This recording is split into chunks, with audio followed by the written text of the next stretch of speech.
उसके नयन के अश्रु बह रहे होते हैं, आंख से आंसू निकल रहे होते हैं। वो नहीं चाहता कि मैं रोऊं, वो नहीं चाहता कि मेरी आंख से आंसू बहे, वो नहीं चाहता कि मेरी आंखों में अश्रु आए। पर महादेव को जैसे ही वो देखता है, महादेव के सामने जैसे ही वो पहुंचता है, उसकी आंख से आंसू बह जाते हैं, बहते हैं। ये केवल आपके साथ नहीं होता, जिसको आप दिल से चाहते हो ना, उसको देखते से ही आंख में आंसू भर आते हैं।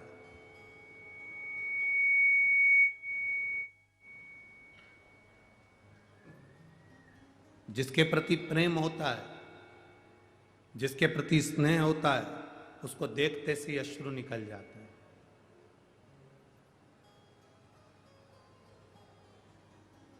एक मिलन का बिंदु है।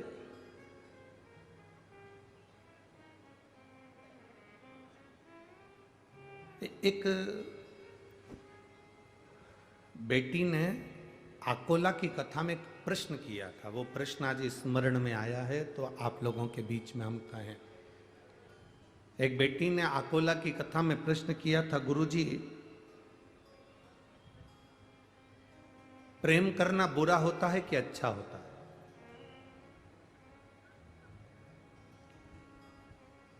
अब बोलो रे 40 गांव वाले, तुम्हारे गांव का नाम ही 40 गांव है, एक जगह पे 40 का बल है?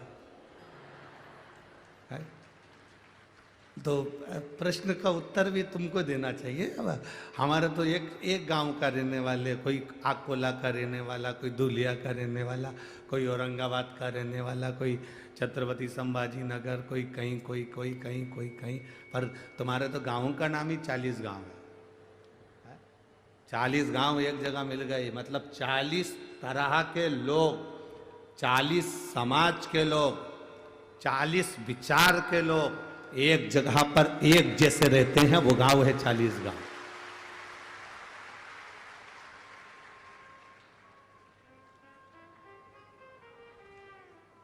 चालीस तरह के लोग एक साथ रह रहे हो जहां,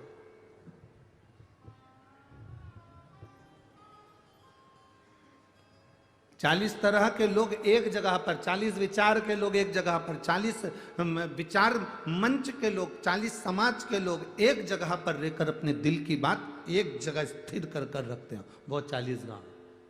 तो उस आकोला की बच्ची ने प्रश्न किया, क्या प्रेम करना अच्छा होता है कि बुरा होता है?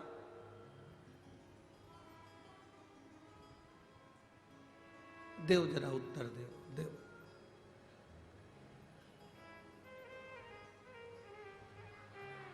तुम बोलोगे तो है, नहीं तो मुंडी हिला दो, ऐसी ऐसी हम उतने में समझ जाएंगे।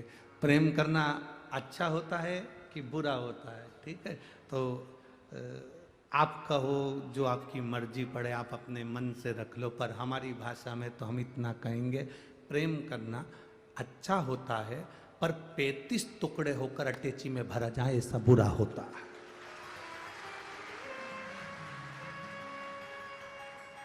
हमारी भाषा में हम कहेंगे प्रेम करना अच्छा होता है, मना नहीं है। राधा कृष्ण का भी प्रेम है, राम लक्ष्मण का भी प्रेम है, एक बाप और बेटी का भी प्रेम है, एक बहन बहन का प्रेम है, एक स्नेह बहनों का भी होता है, भाई का भी होता है। प्रेम करना मना नहीं है, पर ऐसा प्रेम करना बेकार है जिसमें तुम्हारे टुकड़े होकर तुम्हें फ्रिज में भर दिया जाए या अटैची में भर दिया जाए, वो प्रेम बेकार।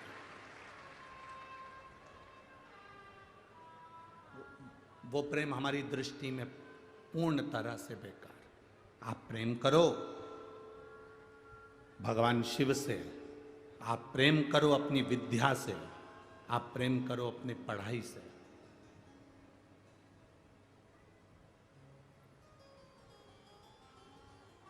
आप अपने कैरियर से प्रेम करिए, आप अपने लक्ष्य से प्रेम करिए, आप अपनी उमंगता और उत्साह से प्रेम करिए। जिंदगी में मुझे कितना भी दुख मिले और मैं भगवान के भरोसे पर चलूं, ये आत्मीय प्रेम है। आत्मीय प्रेम। हम मना नहीं करेंगे कि ये कई लोग बड़ी गुरुजी, कई लोग कहते हैं महाराज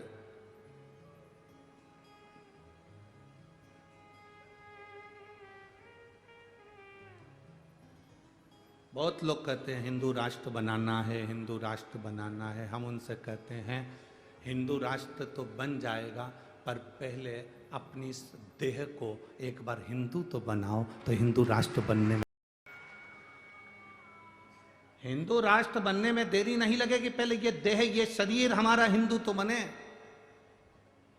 आज घर में रहने वाले 4 भाई एक दूसरे को खाने दौड़ रहे हैं।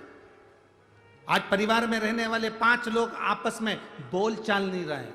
सास अपने कमरे में पड़ी रहती है, बहू अपने कमरे में पड़ी रहती है, बेटी आती है और मिली जुली झोला लिया, सामान भरा, वो चली।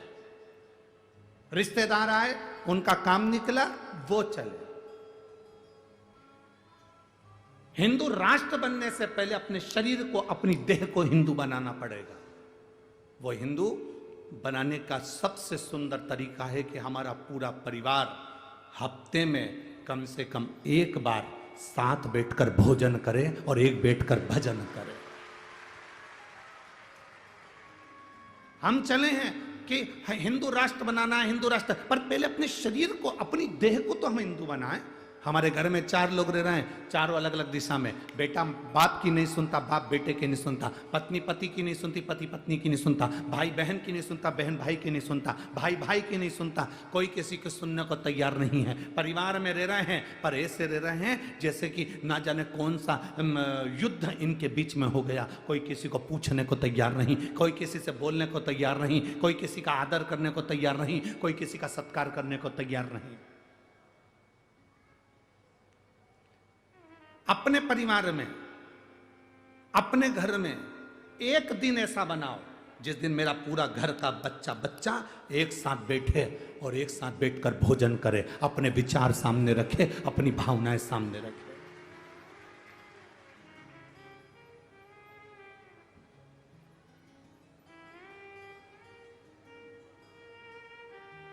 और उस समय पर किसी का मुंह नहीं फूलना चाहिए। 4 घर की जगदम्बाएं एक जगह पर बैठ कर भोजन कर लें, बहुत बड़ी बात है। एक आती है आटा उसन कर जाती है, दूसरी जगदम्बा आती है रोटी सेक कर जाती है, तीसरी आती है सब्जी कतर के जाती है, चौथी आती है सब्जी बघार जाती है। और मालूम पड़े कि वो पूरा भोजन ठंडा हो गया, जिसकी मर्जी पड़े पड़ाए खाओ। खुद के पति आए, सिर पे पल्लू लेके आई, गरम करा खिलाया, और मालूम पड़े कोई दूसरा आया, ऐसा कैसे ही पड़ा कि पड़ा भोजन दे दिया। इसमें हमारा प्रेम नहीं झलकता बाबा, इसको स्नेह नहीं कहते। मेरे भोलेनाथ जी ने ये सब चीजों बहुत दूर रखी, सब चीजें दूर।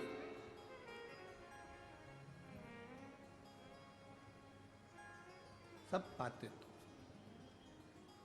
स्नेह से जुड़ो, प्रेम से जुड़ो। एक स्नेह आपके अंदर प्रकट होना चाहिए। हम मना नहीं करेंगे, आप अपने शरीर को पहले हिंदुत्व बनाइए, अपनी देह को हिंदुत्व बनाइए।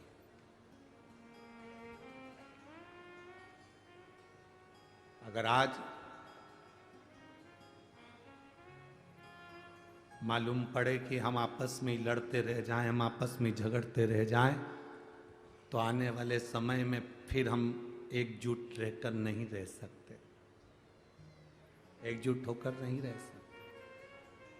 आए मेरे महादेव ने के सामने, मेरे शंकर जी के सामने देवता भी आए, असुर भी आए, मनुष्य भी आए। तीनों ने हाथ जोड़कर कहा आपके पास में 100 करोड़ श्लोक हैं, रामचरितमानस की आपने रचना करी है, वो हमको दे दो। भगवान शंकर ने कहा क्या करोगे तुम लोग, हमें उन श्लोकों को पढ़ना है। 100 करोड़ श्लोक के भगवान शंकर ने बराबर के हिस्से कर दिए। 33 करोड़ श्लोक तीनों को बांट दिए। शिव जी के पास में 1 करोड़ श्लोक बचे।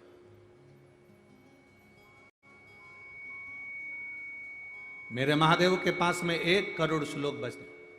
थोड़ी देर बाद मनुष्य देवता राक्षस फिर आ जाते हैं। आपके पास में 1 करोड़ श्लोक है महादेव, वो भी हमको दे दीजिए। भगवान ने 33 लाख तीनों को दे दिए। शिव जी के पास में 1 लाख श्लोक बचते हैं। थोड़ी देर बाद मनुष्य देवता राक्षस फिर आ जाते हैं। बाबा आपके पास में 1 लाख श्लोक हैं। शिव जी ने 33 हजार तीनों को बांट दिए। भगवान शंकर ने 33 हजार तीनों को बांट दिए। शिव जी के पास में 1000 श्लोक बचे। थोड़ी देर बाद मनुष्य देवता राक्षस फिर आ गए। भोलेनाथ आपके पास में 1000 श्लोक हैं। शंकर भगवान ने 3300 श्लोक तीनों को बांट दिए। शिव जी के पास 100 श्लोक बचे, मात्र 100 श्लोक। थोड़ी देर बाद मनुष्य देवता राक्षस फिर आ गए। बाबा आपके पास में 100 श्लोक हैं। भगवान ने 33 श्लोक तीनों को बांट दिए। शिव जी के पास 1 श्लोक बचा। थोड़ी देर बाद मनुष्य देवता राक्षस फिर आ गए। बाबा आपके पास में 1 श्लोक है। शंकर भगवान ने सोचा श्लोक 1 है, लेने वाले 3 हैं, इनको बांटू कैसे। तो समझ में आया कि जो श्लोक लिखा था वो अनुष्टुप छंद का था। संस्कृत के अनुष्टुप छंद में 32 अक्षर होते हैं। तो शंकर भगवान ने 10 अक्षर तीनों को बांट दिए। शिव जी के पास में मात्र 2 अक्षर बचे। थोड़ी देर बाद मनुष्य देवता राक्षस फिर आ गए।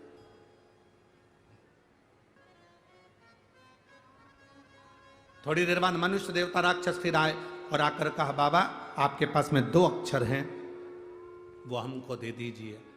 मेरे देवाधिदेव महादेव ने कहा मनुष्य देवता राक्षसों से मैंने पूरी रामचरितमानस तुमको दे दी, पर ये 2 अक्षर मैं किसी को नहीं दे सकता, क्योंकि यही मेरी जिंदगी का सार है।